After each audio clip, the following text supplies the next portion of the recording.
Satyabama Institute of Science and Technology, Chennai and Sriperumbudur. Udumalai அருகே திருமூர்த்தி மலை பஞ்சலிங்க அருவியில் கடும் வெள்ளப்பெருக்கு ஏற்பட்டுள்ளது. இந்த காட்சிகளை முதலில் பார்ப்போம்.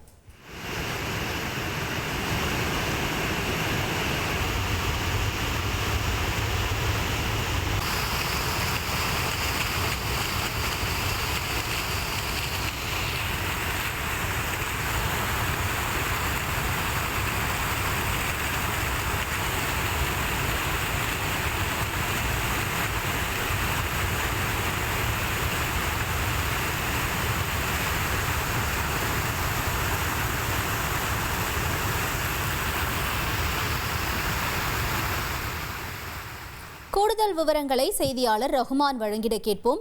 ரகுமான் வணக்கம். இப்ப அருவியில இந்த அளவிற்கு வெள்ளப்பெருக்கு இருக்கக்கூடிய நிலையில சுற்றுலா பயணிகளுக்கான அந்த அறிவுறுத்தல்கள் என்னவாக இருக்கிறது, அங்க இருக்கக்கூடிய சூழலையும் பகிர்ந்துக்கோங்க.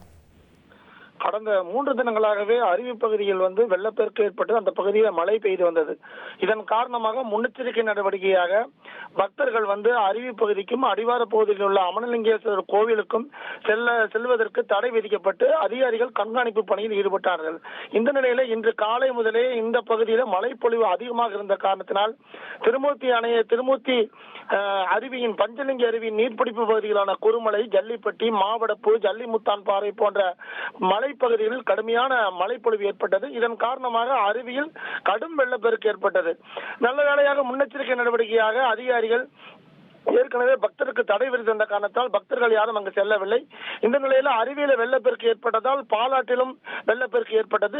வெள்ளமானது கரை புரண்டு ஓடியது. அடிவார பகுதியில் உள்ள அமனலிங்கேஸ்வரர் கோயிலை வெள்ளம் சூழ்ந்தது.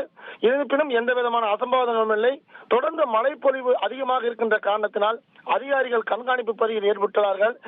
ஆவலாக அருவிக்கு குளிக்க வந்த பக்தர்களும் சுற்றுலா பயணிகளும் கோவிலுக்கு வந்த பக்தர்களும் கொஞ்சம் தள்ளி கோவிலுக்கு வெளியே நிறுத்த வைக்கப்பட்டுள்ளார்கள். சூழ்நிலையை கருதிதான் அனுமதிக்கப்படுவார்கள். இருப்பினும் தொடர்ந்து மழைப்பொழிவு அதிகமாக இருப்பதனால் மீண்டும் வெள்ளம் வரக்கூடிய வாய்ப்பு இருப்பதால் அதிகாரிகள் பக்தர்களுக்கும் சுற்றுலா பயணிகளுக்கும் தடை வைத்து கண்காணிப்பு பணியில் ஈடுபட்டு வருகிறார்கள். தகவல்களுக்கு நன்றி Rahman. Satyabama Institute of Science and Technology, Chennai and Sriperumbudur.